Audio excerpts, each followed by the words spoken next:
Jay's out again. Hi folks, and welcome back to the channel. Have you got a Victa 2-stroke lawnmower and the cord doesn't fully retract? Well, then this is the video for you, because today I'm going to show you how to retension your pull starter. So just a quick look folks at the tools required to do the job. Going to need a screwdriver. As you can see, I've got my screwdriver bit there in my impact, a 8mm socket and a 12mm socket. I've got my adapter there for the impact once again, some side cutters and a heat gun to cut the cord and then to remelt the end of that cord down. And then we've got some locking vice grips and a 24mm socket. So to start with, we are going to want to take the top cover and fuel tank off. This is pretty much the same on any Victa 2-stroke, where the fuel tank is integrated into the cover. Some of the older ones have a separate fuel tank, but in this case, we've got the fuel tank integrated into the cover there. So turn the fuel tap off, disconnect the fuel line like that, and then take off the top cover.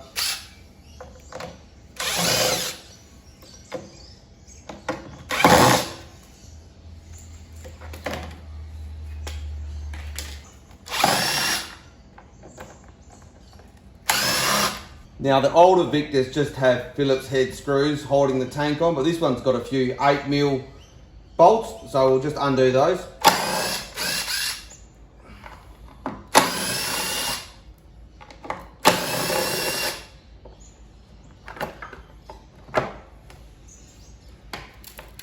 And then we should be able to lift that fuel tank straight off.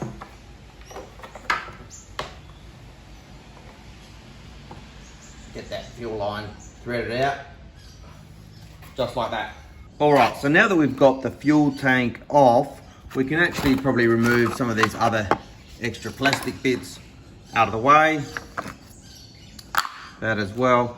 Now from this point, pretty much all of your old and new Victa 2-strokes are the same. So the next thing we're going to do is to use our 12mm socket to undo these 3 bolts, and that's going to take the whole starter mechanism off and expose the top end of the engine. Now in here you can see we do have this O-ring that's around there. You do have to be careful with that because that's the crankcase O-ring, so make sure that's on there is in good condition. If it's looking like it needs to be replaced, order a new one and pop that on before you reassemble the engine. The other thing that I will do is just pop a old rag over the top of the engine just to stop any debris falling into the engine. Okay, now the pull start, when it's spinning, it moves out like that. And what you want to do is you want to use some vice grips to get on a diagonal and to lock that so that it does not come out like that. Just like that. And that way it won't spin when you undo that nut on the other side. So with that now clamped, we can get our 24mm socket or spanner, and what we can do is we can loose and undo that bolt there.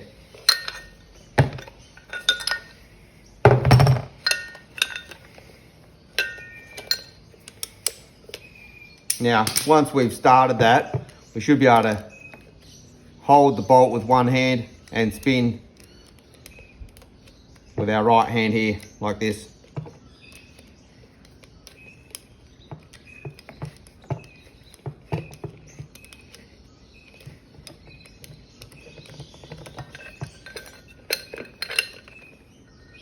There we go, that nut's come out completely, and we should be able to pull this out. You can see there's a little rubber O-ring on there like that, and you can see in here we've got this clip here. Now you can see this clip here has that little notch up like that. So that's how that should look. Now if we flip this over, the pull start mechanism should just come out now.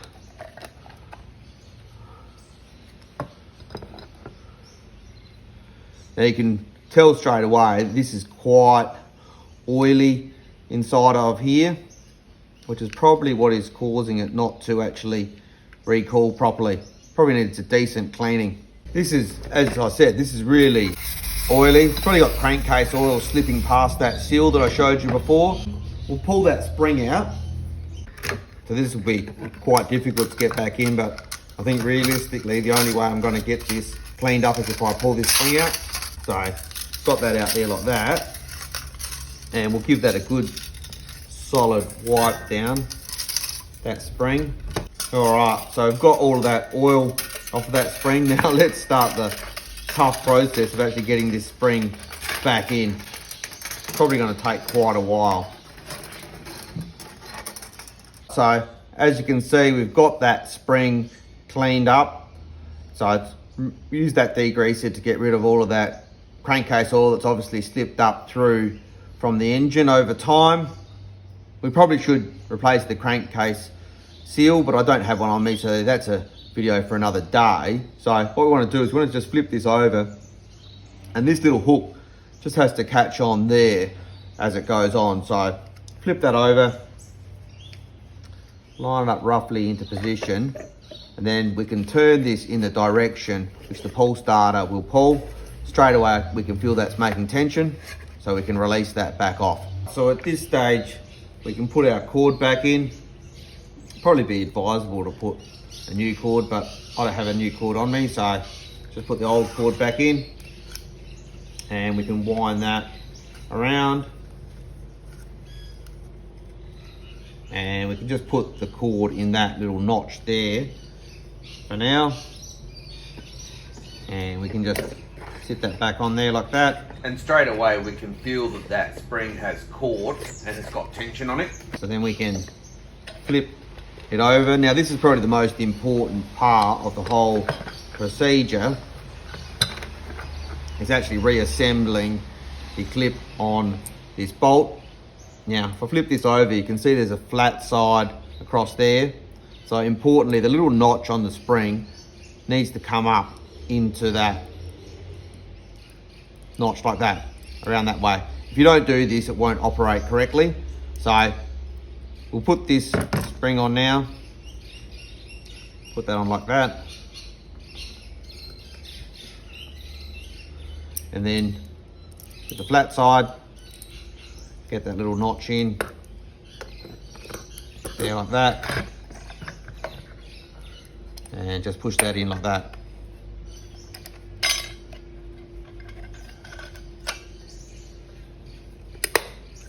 There we go. And then we can put our nut back on.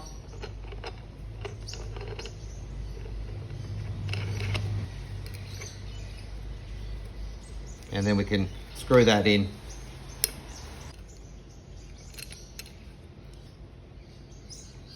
At this point we can get our socket and our vice grips, and we can do that up firm again.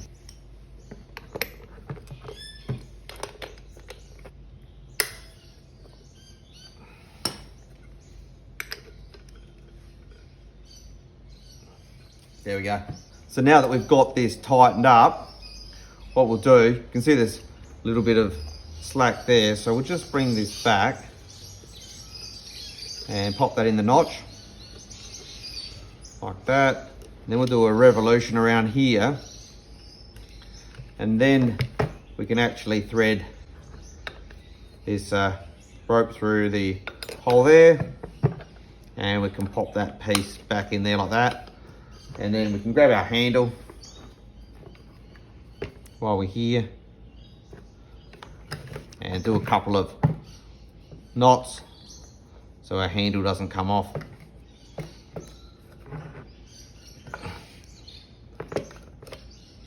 Just like that. And straight away we can test our pull start, and we can see that it's repaired. So with the pull start repaired, it's time to reassemble it back onto the engine. So simply line up the main holes with where they go on the crankcase there, and push that in.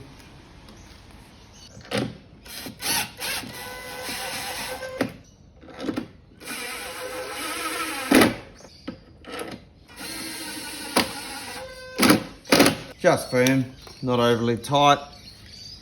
That'll be fine. We then need to put our plastics back in that we removed before.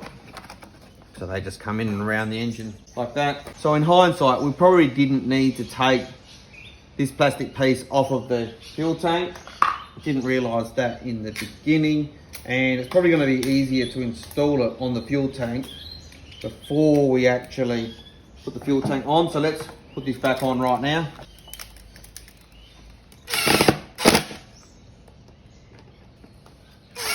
So we then just need to reinstall our fuel tank. So pop the handle through the appropriate place and then line up the bolt holes.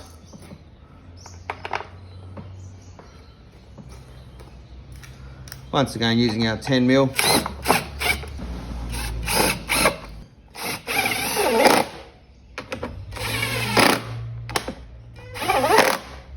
Those 3 10mm there. And we need to pop this little cover back on, and that screws in with our Phillips head. And then we just need to remember to put our fuel line back on, like that. And we're good to go for a test start.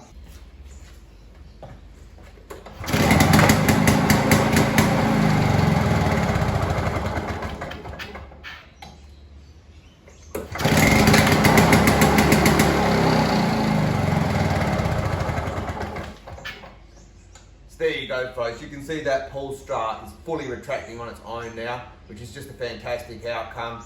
If you've liked this video, folks, do feel free to like this video. On the channel, you'll find many other Victa videos, but if you're interested in any general home improvements, car DIY, lawnmowers, etc., do remember to subscribe to that channel. But until next time, have a good evening.